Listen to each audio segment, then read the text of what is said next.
What is up, everybody? It's your boy Brandon Tanguma back with another solo edition of Under the Radar. Well, it's always been a solo edition because this is my own show. And we're doing, usually what we do, a little simulcast here on the Bullacast and on Curveballs and Chair Shots. So thank you very much wherever you are listening to this. If you are on the Curveballs and Chair Shots feed, we will be doing our regularly scheduled episode Saturday night. So check in on that. And for the Bullacast, we'll be back to our regularly scheduled episodes where we cover the weekend wrestling, either Wednesday, Thursday, maybe Friday, depending how everyone's schedule is. But yeah, we're going to go back and go over the AEW World's End and Dynamite shows. But we're also going to, longtime listeners of Under the Radar, remember what it used to be. It used to be kind of when we did the regular episodes on a Friday, I'd come here on like a Tuesday or Wednesday and kind of cover some of the news as well as doing some NXT recaps. So I think with the Bullacast awards happening this past week, the casties, we didn't go too much into the news of the week. Maybe talk some other stuff instead of just AEW, because this has kind of turned into the AEW show. But we'll go over the upcoming Wrestle Kingdom and Wrestle Dynasty shows that New Japan / AEW are going to be putting on this weekend, and also preview the Raw on Netflix card to see what I think will happen on one of the biggest Raws of all time, if not the biggest. We'll see, or at least the biggest of the future. So let's jump on into it with the World's End pay-per-view. This took place on Saturday, December 28th from Orlando, Florida, and we kicked it off. Well, they did have pre-shows. We don't need to talk about them, but the first match officially was Will Ospreay taking on Kyle Fletcher in the Continental Classic semifinal. And just kind of quick overview, I know we're kind of covering a lot of stuff this episode, so I'm not going to kind of go too deep into a lot of these things, but first off, if you haven't seen World's End, I think overall I thought it was a really good show in-ring wise, and the three matches I would definitely recommend you guys go watch: Will Ospreay, Kyle Fletcher, Mercedes Moné, Chris Statlander, and the finals of the Continental Classic. Spoiler alert, Kazuchika Okada and Will Ospreay. Those three matches I thought were all standouts. Overall, the show was good, and there was nothing like really bad on the show, but those were the three highlights of it. And as I said, kicking off with Will Ospreay and Kyle Fletcher, this one goes 16 minutes, 20 seconds, and this was a hell of a match. Will Ospreay gets busted open, I think on the steel steps or on the barricade, and it was a gusher. It was a bad one. I would assume, Ospreay cut a little too deep, maybe took some aspirin, and that thin blood was just perforating through his body. It definitely did add to the intensity and the look of Ospreay, and they just went back and forth, hitting big move after big move. And, in a short time frame, you could get all technical, be like, killing the business and all that stuff. But I thought this was a standout match, especially because it had a story behind it. Like, it's one thing for like Okada and Ricochet, if they were to have a match like that where they don't have too much of a story behind it. They're just kind of wrestling because they happen to face each other in the tournament. But Ospreay and Fletcher have this deep-seated story going on behind them. They ran the video package, and Ospreay ends up getting the win with a Styles Clash. So I thought that was a fun little, finish there instead of hitting with the Hidden Blade or the Stormbreaker. Once again, I always get those two confused, but Ospreay ends up winning with a Styles Clash, which I always love. If you listen to me talk about the Gunther matches, I love how Gunther can kind of win matches in a variety of different ways, so you don't exactly know when the finish is going to happen. And Ospreay has a bunch of different finishers in the terms of he uses them, but like really the Hidden Blade is kind of his new master finisher. And, the Styles Clash is a finisher for AJ Styles, but it historically has not really been one for Ospreay. Like, I think he's maybe won it like in some of like his lower level matches, but not like a big match like this one. So I did think that was a fun addition, a fun finish for Ospreay to get the win. And I don't have any issue with Ospreay getting the win here over Kyle Fletcher. I know you're building him up, and Fletcher, I believe, had the most points out of anybody in the tournament, so he was definitely built up strong, and now each one of them have one win apiece, and presumably this will build into a rubber match taking place in Fletcher's home country of Australia at Grand Slam, I believe, in February. Do not know the exact date, but sometime in February they'll be having their Grand Slam show in Australia, and I assume we'll get Ospreay Fletcher there. If not, they build it all the way to Revolution. Who knows? Then Okada and Ricochet, they had a match that goes 13 minutes. Okada gets the win here. It was fine. Everyone's kind of showcasing the spot where Okada runs all over the ring just to slap Ricochet in the back of the head. It was a funny spot. Okada ends up getting the win with the Rainmaker. I do believe, once again, this show happened almost a week ago, so it's kind of hard for me to remember everything because I'm just kind of going off the Wikipedia page. But Okada gets the win, and then after the fact, Swerve comes out. Swerve, not advertised, did not have a match on the show. He comes out, cuts a promo on Ricochet. Prince Nana shows up, hands everyone in the front row toilet paper, and instead of Ricochet, could have just walked out of the ring because everyone could have seen from a mile away what was going to happen. He just stood there as the front row showers him with toilet paper streamers and like a good visual because like two of them kind of wrapped around his neck and it kind of made like a good visual, as I said, for Ricochet, but wasn't the best, most believable scenario that Ricochet would just stand there and take it. But they are definitely building up Ricochet and Swerve and Ricochet's ongoing heel turn, which if you go all the way back to his promo he cut or his re-debut in New Japan when he challenged Zack Sabre Jr. at Wrestle Dynasty, he was very heelish in that promo, and now it's kind of coming to term that he is now a heel, however many months later, like I think 2 months later. So kind of showed their hand a little bit there, but it was all in good fun. Then we had the Tijuana Street Fight for the AEW World Title. Women's World Title, Mariah May takes on Thunder Rosa. This one went 13-10. Match was fine. Kind of weird to kind of put the women's title match in a hardcore scenario, third match on the card. And, they brought out all the spots. There was tequila spot, thumbtacks, and all the other fun stuff. The finish did kind of come out of nowhere. Mariah May hit not a package pile driver, but hit a pile driver off the ring apron through a table, and it ended up being the finish. She gets the pinfall there and gets the win. This whole Thunder Rosa Mariah May feud, it hasn't been like that intense, I think, to warrant a street fight stipulation. And I think a lot of people are just ready and expecting Mariah May and Toni Storm to face off maybe at Grand Slam, maybe later on down the line, who knows? Because, Toni Storm has to work her way back up because she's just a fresh new rookie who signed her new contract just like a month or two ago to AEW. And the women's division, I think, is strong. Like, there's some good talent on there, but I don't think there's anyone kind of built up to like that top main event level, or at least, the world title level, except for Athena, who's just wallowing away at ROH, who just everyone else in ROH gets to be on AEW except for Athena. Why? I don't know. But yeah, this match was fine. It was nothing too crazy about it. Then we get MJF and Adam Cole in the Dynamite Diamond Ring match. Shocker, once again, MJF retains for like the 6th straight year, and he is still the owner of the ring. This match, I mean, what else can I say? I've been harping on this MJF Cole feud ever since they started it back in 2023, and it finally has come to hopefully its merciful end at World's End here. And the finish was also kind of stupid, to where they brought out Taven and Bennett to kind of guard the ring at ringside just to make sure MJF doesn't get a hold of it. And then MJF powders out to the ring, and with the referee's back turned, MJF like fakes that he got hit by Taven and Bennett. And then which was clearly the Eddie Guerrero spot. Like, even if you didn't, you could clearly see what MJF was doing. And then, of course, the referee falls for it and ejects Taven and Bennett. MJF ends up getting the ring. More distraction from the ref. Adam Cole almost has it, or he gets the ring, and then MJF hits Adam Cole in the dick, and then he gets the win. I think it's like the Heat Seeker or whatever.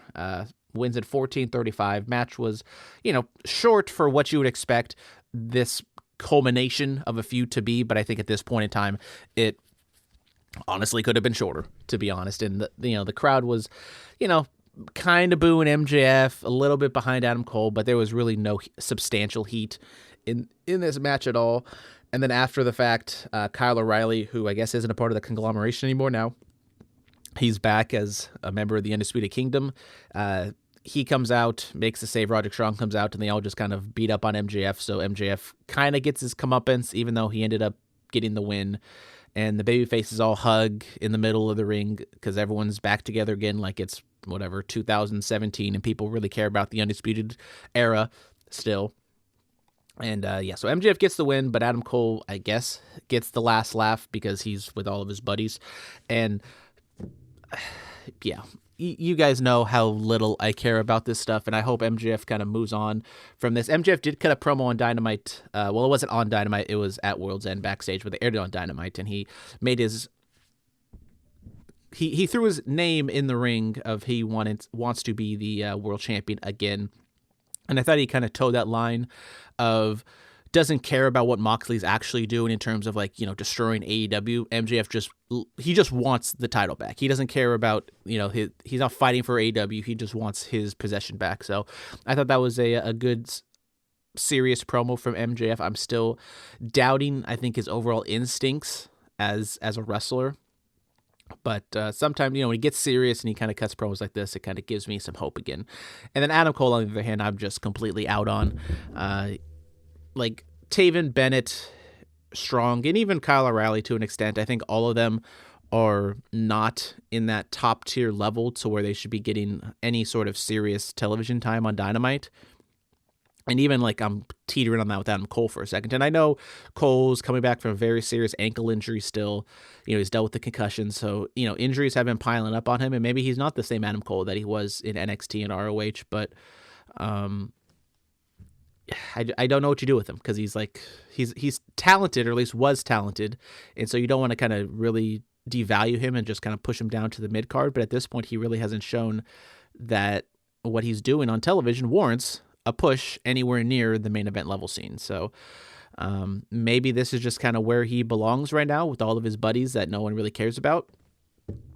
He wasn't on Dynamite, I believe, so kind of taking a week off. Maybe they'll come back next week and we'll see what direction. All right, I think at least Roderick Strong and Kyle O'Reilly were on Dynamite because Roddy had a match, but Adam Cole was not.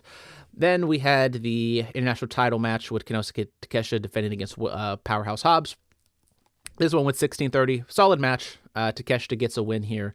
Not like the super high-level match that you would expect from Takeshita on a pay-per-view. But once again, Hobbs, similar to Adam Cole, coming back from a leg injury, so maybe he's a little hobbled and not all the way back yet. But it was still I thought it was still a solid match from these two. Hobbs working as a powerful babyface, Takeshita, powerful in his own sense as a heel.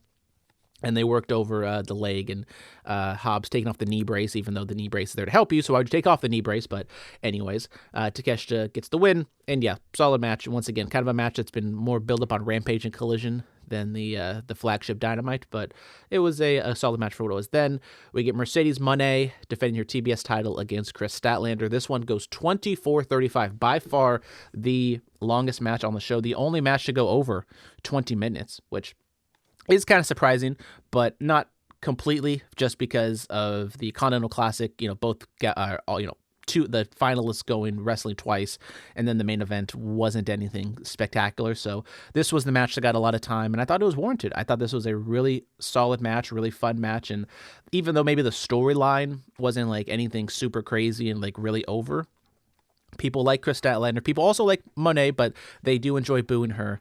And they just work really well together. Despite it being a big babyface against the undersized heel, I thought they played the dynamics perfectly. The shot of Monet, she took Statlander out, and she was expecting to win via count out, and they got the shot perfectly of Monet sitting down up against the ropes celebrating while Statlander dives into the ring at 9.99, and the shock on Mercedes Moné and Statlander looking up at her, I thought was just a great shot. Something, AEW doesn't get a lot of credit for some of the, cinematography that they do, because usually it's not that great, but I thought they did kind of knock it out of the park with that one. And then good back and forth where Mercedes Moné kind of rolls up and tangles Statlander in this weird, I don't know what the exact name of it is, but just kind of, folds her into a pretzel and gets the leverage pin for the win. So a good, really fun, solid match, good finish as well, sort of protects Statlander from, she didn't just lose with the moneymaker, whatever her finisher name is, but longest match in women's AEW history. And, their match last time at Full Gear, I thought was kind of on the aspirational side of why it went so long. This one I think was more warranted because they had the first match, and so people were kind of expecting something. And Monet, like I said with Cole and Hobbs, she came back from a leg injury. I think she was a little wobbly to start, and her character work still has a lot to be desired, but now that I think she's got her sea legs under her, she's had a few matches under her belt, I think she is all the way back in-ring wise, and that's always been her strength. And now hopefully she can kind of do something with the character, but I still kind of doubt that. But in-ring wise, you're going to get a really good match from Mercedes Moné day in, day out, especially if she's with the right opponent, and Chris Statler was that right opponent. Moving on, we get the penultimate match, Kazuchika Okada and Will Ospreay in the Continental Classic final. Okada gets the win here in 19 minutes, 15 seconds. Both guys hit their finisher. Will Ospreay hits a Styles Clash, which plays into, I think, the finish of the first match, where you think, oh, he hits a Styles Clash here. Maybe this will be the finish, but no, it wasn't. Okada kicks out. And then I think after maybe 3 Rainmakers, Okada gets the win in a really good match. Both guys cut promos beforehand, talking about their history in New Japan. Will Ospreay didn't shower, didn't clean up for this. He was bandaged up, all sweaty and blood in his hair and his face still, which made for a solid visual. I don't know from the health perspective if that was the smartest move, but so yeah, they wrestled. They told a story of Ospreay kind of being the younger or little brother to Okada, which is a story, but that's also kind of the reason why Ospreay left New Japan, is because he didn't want to be under the shadow of Okada, and then now he's come to AEW to possibly be the top guy there, and then here he is losing to Okada in a story where he is the little brother. And so I don't know exactly how to feel about that. Ospreay, once again, I still think can be one of the top guys in the company, but he has lost a lot. I mean, he lost this match, he lost to Fletcher at Full Gear, he lost to Swerve in the title match, so Ospreay has been losing a lot. I don't want to say, it's super devaluing him, but I mean, he has such great matches that I think he can kind of win over anybody. But I think there is kind of a point to where you go to the point of no return, like the Dolph Zigglers or stuff, where they're super talented, and I think Ospreay is way better than Dolph Ziggler ever was. But Ziggler losing so much, people kind of lost faith and was like, okay, they're never gonna do anything of note with him. And I'm not saying that's gonna happen with Ospreay, but it could, and maybe in 2025, now that he's kind of been in AEW for a full year, and they kind of told their stories, maybe Ospreay ends up being the person to dethrone Moxley. I don't know, but I do wonder what the plan is for Ospreay going forward, since he's lost a lot of these marquee matches. And I mean, you look back throughout 2024, he beat Danielson in that phenomenal match, which I still think is the match of the 2024, but outside of that, Ospreay really hasn't done anything in terms of a substantial marquee win. I mean, he beat MJF at All In, but I mean, are people really remembering that as this big moment for Ospreay? Because Anyways, Okada gets the win, and one thing that really was stupid is they kept pointing out how now Okada is the greatest tournament wrestler of all time, because he tied Masahiro Chono of 5 wins. 5 wins. And so, yeah, I thought this was just so stupid. You're putting the Continental Classic on the same plane as the G1. Also, you're giving Okada a win that Masahiro Chono never had the opportunity to win. So now it's almost kind of like in the NFL sense, to where now we're getting a lot of these records being broken now that they have an extra game under their belts. And even back in the 70s to 80s, where they went from 14 games to 16 games, a lot of those records started to get broken. So it's almost kind of like that front, and it kind of rolls your eyes of it sounds very much like WWE, cult speak, where they just ignore what's going on outside of the world, and they're just kind of living in their own world. Even though they are acknowledging New Japan, it's you're really going to try to claim that Okada is, the greatest tournament wrestler of all time just because he won this one Continental Classic final, which, if you look back at the total table of everyone in there, is nowhere near what a G1 is, especially at its peak. So I just thought that was so stupid. But at the end, Christopher Daniels came out, cuts a promo, and introduces Kenny Omega. His return to AEW finally happened, and he gives the Continental Classic title to Okada. They not so subtly did it in the corner where the All In Texas banner was hanging. So it looks as though we will be getting Okada versus Omega at All In. And, as the core audience who was super locked into that Okada Omega feud, I am excited to see what they can do.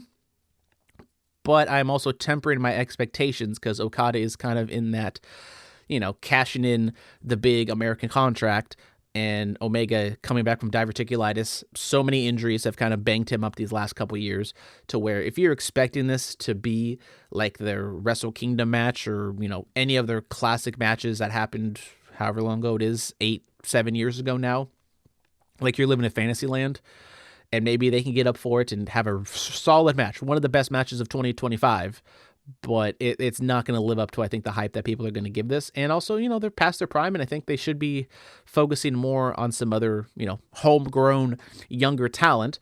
Now, if this is the, second match on All In terms of like, prominence, and the world title match is the top billing, perfectly fine with that. But if they're expecting Okada and Omega to like sell out or, draw 30,000 people to Arlington, Texas, I think that's a little bold of them to think that. But excited nonetheless that Kenny Omega is back, and he will be back on Dynamite next week, which I think it's interesting that overall AEW has not promoted Wrestle Dynasty at all. Like, they've done little hints here and there, but especially for Kenny Omega, his match against Gabe Kidd, that's his first match back in like almost a year, if not over a year now, and they're not promoting it at all because I think AEW wants them, wants to have their cake and eat it too, and like promote that, Kenny Omega's gonna have like his first match in AEW in over a year, so they don't want to like spoil it by saying he's wrestling somewhere else, which is very interesting because this is still an AEW New Japan co-promoted, co-branded show. So I just don't get it from that perspective of why they're kind of ignoring Kenny Omega's match in Japan when they're placating to those same fans with this Okada-Omega match, but I digress. Then main event time, 4-way, Jon Moxley defending against Orange Cassidy, Hangman Page, and Jay White. This one only goes 17 minutes, which I think is warranted. Despite the, unlike a triple threat match, at least a 4-way, you have like two guys that can pair off and kind of wrestle each other. So that makes makes it a little bit better and more sensical to why things break down the way they are. And we got shocker interference from the Death Riders, blah, blah, blah, just a lot of shenanigans. The match was what it was. And then in the end, which was shocking to me, Jay White ends up getting the one to get pinned by Jon Moxley for the win, not Orange Cassidy. No, Jay White. I think Moxley pinning Orange Cassidy was like the safest option, but they decided to have it Jay White. I mean, Jay White did kind of get both. I think Jay White and Page, maybe even Orange Cassidy as well, kind of almost all had like their visual moment of beating Moxley. But yeah, Jay White did hit a switchblade, or Blade Runner on Marina Shafir. That got a pop. Page and Jay White kind of did their own thing before the match, or at the beginning of the match, and kind of yelled at each other and all that other good fun stuff. So yeah, Moxley retains in a match that was just kind of there. And then at the end, FTR comes out to make the save, and then not Adam Copeland, but Cope makes his return to AEW. So yeah, Edge, Adam Copeland is now just going by Cope. I think it's kind of dumb, but if you think about it, Edge is like a really dumb name, and yet we just still continue to call him Edge. It's dumb. Maybe it'll be one of those things where I don't think about it in the next 6 months. I just call him Cope without even thinking. But at the time being right now of recording, I think it's really stupid. But Cope does cut a promo on Moxley, and he calls him Kid. He says that he's been in the business longer than, or when he was in the business, Moxley was just starting to grow pubes, which was like, okay. And so this kind of starts off the feud of Moxley and Adam Copeland. So at the end of the AEW pay-per-view of 2024, the last show of 2024, you get Moxley, who's a WWE guy, Copeland, who's a WWE guy, FTR, who's WWE guys.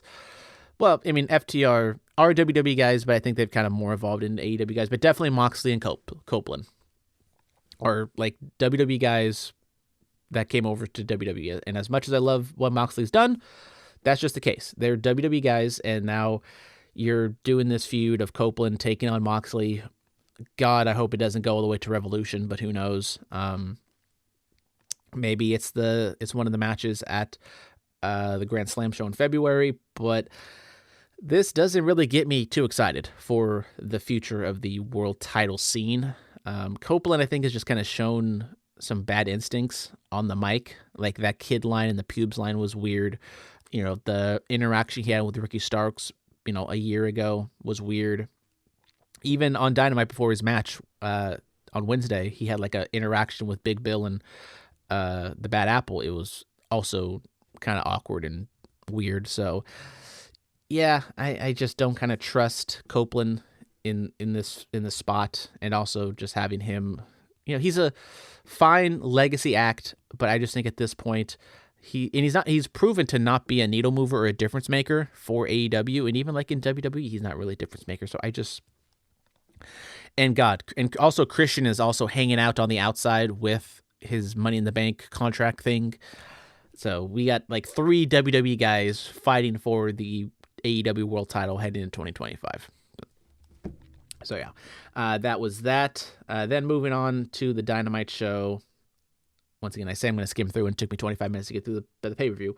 Hangman Page defeats Orange Cassidy in a good match. I do wonder what's going to happen with Hangman, because he's definitely like a tweener in the sense of like he is, people cheer for him, but he's not like placating to the fans, but he's not like a super devious heel doing terrible things. He just kind of has those weird, crazy eyes. So yeah, Jay White cut a promo saying that he's going to be 2025. He planned to start 2025 as world champion. So just kind of, once again, throwing Jay White's name in the hat or in the ring, and just possibly being in the title scene. The Hurt Syndicate beat the Acclaim very quickly after Max Caster leaves Anthony Bowen. So definitely Caster turning heel, maybe teams with the Hurt Syndicate, but if not, I mean, it is what it is. Jamie Hayter and Julia Hart have a match. Julia Hart wins in 10 minutes after she sprays Hayter with the mist. Match was okay. The return of Jamie Hayter since All In has been very underwhelming. She came back with the new look. I don't know exactly what she's going for, because her character, she doesn't really have a character. She's just kind of Jamie Hayter, but then she's wearing these, very 70-ish, floral patterns, and she has like the curly, wavy hair. I don't know what she's going for, and I don't think it's really working, to be honest, because she was like super over before she got hurt. And then now she's come back, and she's just very much merged in the speed of traffic, if not in the slow lane. So, yeah. Then we get we got the Mercedes Moné just made her entrance, and she kind of gloated about her title. This is actually did promote the Wrestle Dynasty match she's having, with Mina Shirakawa. It was not a good promo whatsoever from her. So, it wasn't good. It wasn't a good promo, but actually like wasn't a bad promo comparatively for Moné in AEW. So, it is what it is. Then we get a Switchblade Jay White versus Swerve Strickland versus Roderick Strong. The winner gets like the number 1 seed in the Casino Battle Royal. So they're having a Casino Battle Royal next week, and whoever wins that ends up challenging Moxley for the world title in 2 weeks at whatever new name branded show they have. But Jay White ends up getting the win. So despite losing the match, taking the pinfall at World's End, Jay White gets the win here, and he ends up, shocker, pins Roderick Strong. And Ricochet also did get involved, so that's kind of what canceled out Swerve Strickland.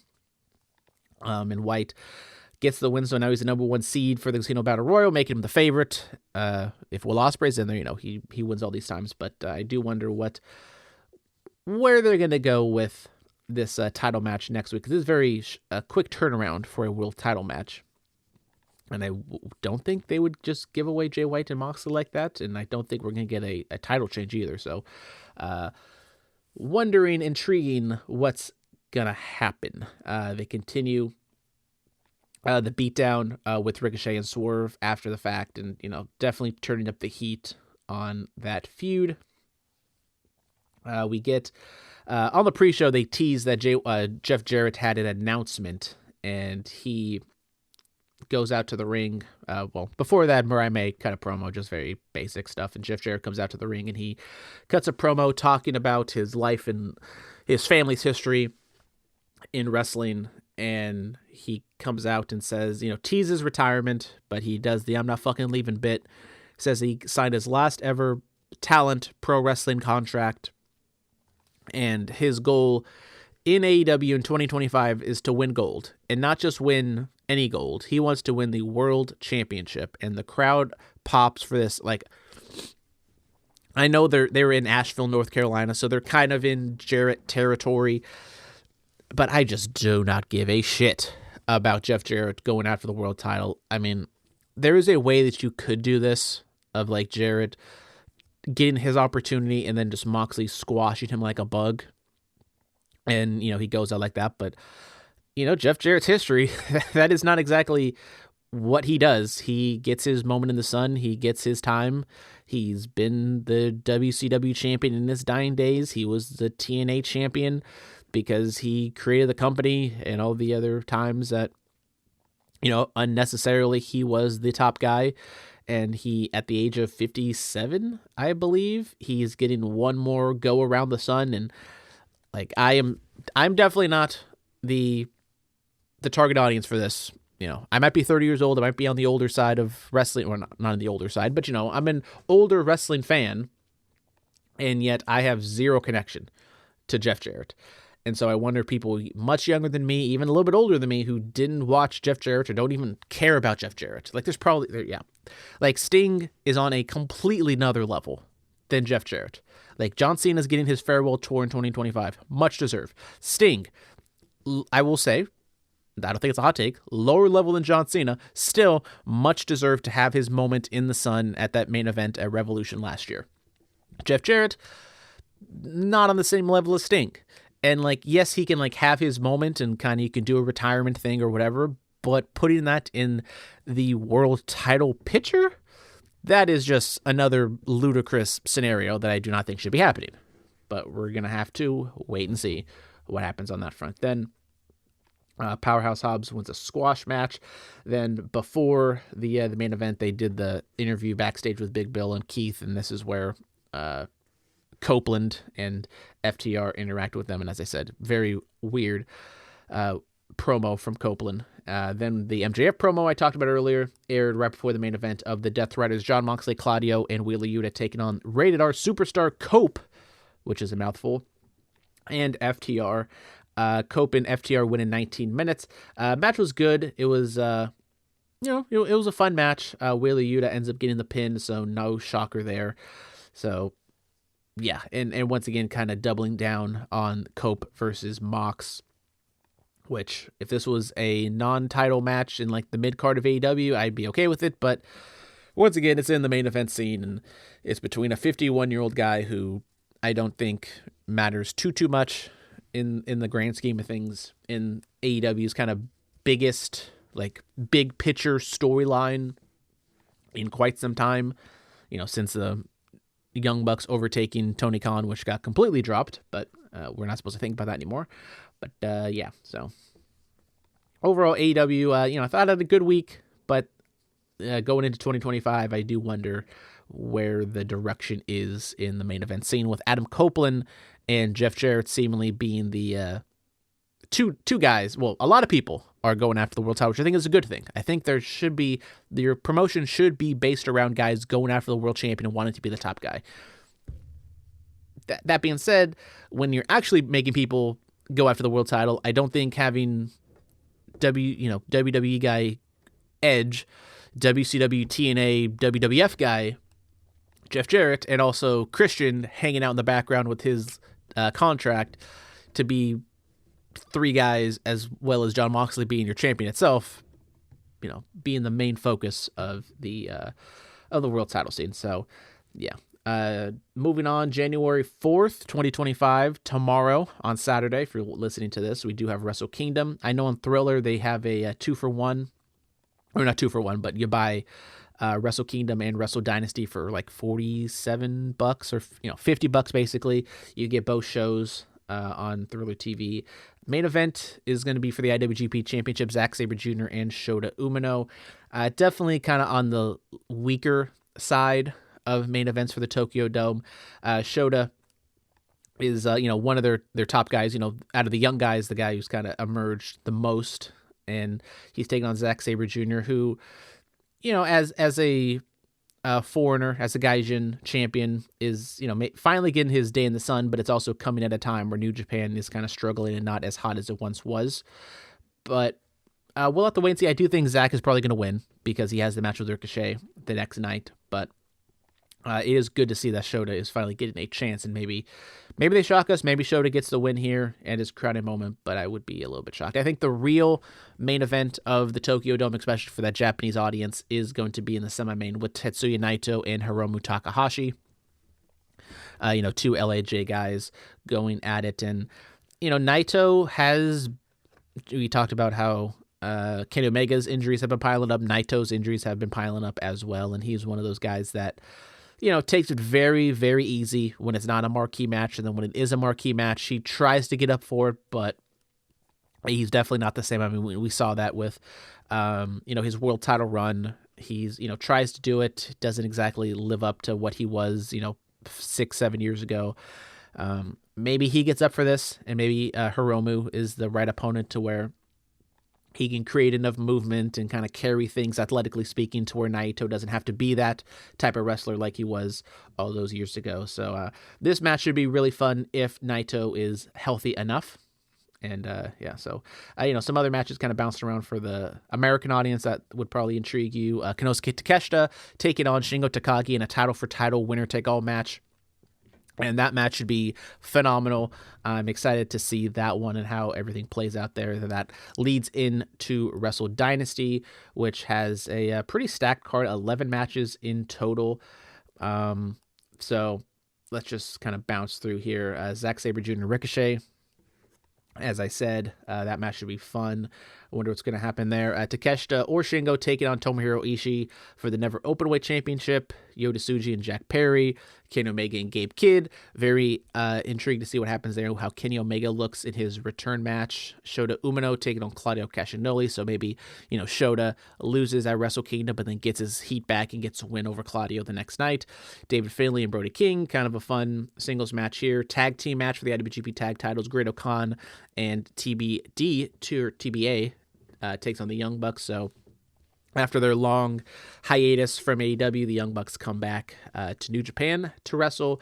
Semi-main, at least this is what it says. I don't think this is going to be, I don't know what the main event is. I'm just going on what the Wikipedia says. Mercedes Moné takes on Mina Shirakawa in a winner-take-all title-for-title match. And then it has 4 New Japan wrestlers and 4 CMLL wrestlers in an 8-man Lucha Gauntlet match. So I would assume Zack Sabre Jr. and Ricochet. I mean, it's the IWGP Championship match, at least for now. It could be for the IWGP title match. So maybe that is going to be the main event, but I think the real main event is Kenny Omega and Gabe Kidd. And then finally, one last preview. We got the Raw on Netflix card. Thus far, we got 4 matches announced. All 4 definitely are big in their own right. Drew McIntyre and Jey Uso. I think that one could go either way. Maybe there was a smudge finish or whatnot. But, at this point, I think you really try to get up and build Drew McIntyre. I think Drew McIntyre getting the win here. And then maybe having, making him one of the favorites, or at least the, famous, or, favorites like a casual fan to the Rumble would make a lot of sense. Then we get the Women's World Title match, Liv Morgan defending against Rhea Ripley in a last woman standing match. This feud I think is a little long in the tooth, and I kind of want Liv and Rhea to kind of go in their own separate directions. We're seeing some fracturing in the Judgment Day of Liv Morgan and Finn Balor, so maybe this kind of reaches this crescendo here of Rhea Ripley taking the title from Liv, so then Liv is very frustrated, and Finn kind of needles her about it, and that kind of leads into the full breakup of the Judgment Day, or at least fracturing, or whatever the official breakup would be if Finn kind of keeps the Judgment Day and Liv, Dom, and Raquel leave the Judgment Day. So I think this match will be pretty straightforward, probably a lot of shenanigans. Raquel, Dom gets involved, Damon Priest probably comes in, makes a save, and at the end, Rhea, I think, should get the win and get her title back as we head into the Royal Rumble and WrestleMania season. Then CM Punk taking on Seth Rollins. They closed the last Raw on USA with a heated exchange going back and forth. There was a shoot, brother, just talking about their history, CM Punk leaving, and all the other things that happened on that front. I thought it was a really intriguing segment. Maybe you could argue they went too far and, kind of in the effort of building up the match, kind of teared each other down and maybe splits the crowd. But I mean, I think at this point, the crowd kind of knows who they're cheering for. I would say it's probably like 80-20 Punk, maybe 70-30 Punk. But I do think CM Punk is probably the crowd favorite when we head into the Intuit Dome in Inglewood on Monday. And when it comes to a finish, I don't know. I mean, once again, could be a schmoz, and we get, a non-finish that then leads into either the Royal Rumble or the Royal Rumble match itself. If I'm booking it, I think you just, once again, just have CM Punk win. If it comes down to it, I pick the bigger star and the person who I think has more to gain going forward, and I think that is CM Punk. CM Punk has so many possible dream matches coming up, WrestleMania, whatever, SummerSlam, whatever the plan is for the future. CM Punk, barring health, should be the focal point over Seth Rollins. And so if that's the case, I think CM Punk should win this match. Then we get the presumed main event of Roman Reigns and Sikoa in a tribal combat match. They say leave everyone behind, so it's just going to be a one-on-one, but we all know that ain't going to happen. A lot of people suspecting The Rock makes his comeback here. Rumor and innuendo is The Rock is not a part of WrestleMania. Who knows? But I think Solo wins this. I just feel like something's going to happen. Either The Rock comes out, cost Roman's the title, or the tribal, the Ulafala, and Solo ends up getting the win here. And that kind of moves on into the storyline, of Royal Rumble. So, yeah, I don't know. I am intrigued to see how all these matches are kind of booked, because I think CM Punk and Seth and Roman and Solo are definitely the two that are in question, I think, of what the finish is. Like Drew and Jay, if it's a non-finish, it's a non-finish. I think you go either which way. And then Rhea and Liv, I'm fairly confident that Rhea is going to win that match. But these top two matches, I don't know where they can go, and I think that makes it all the more fun to watch this show. So that will do it for today. Thank you guys tuning in. I don't know if you could, I don't know what happened to me while I was talking. I just kind of got stuffed up a little bit. So if my voice changed a little bit, I'm sorry about that. But that is it. Kind of went long, I wouldn't say longer than usual, because usually when I do these like full-blown pay-per-views, I go on these escapades. But we kept it under 45 minutes, and I think that is good enough. So thank you guys very much once again for listening to the Bulletcast. Regular episode coming back next week, and then for Curveballs and Chair Shots, quick turnaround. We should be having one up either probably Saturday night, either late Saturday afternoon. So check back in with you guys once again. My name is Brandon Tanguma. Thank you. Love you all. Big hugs, tiny kisses. Goodbye. Good night. Bang.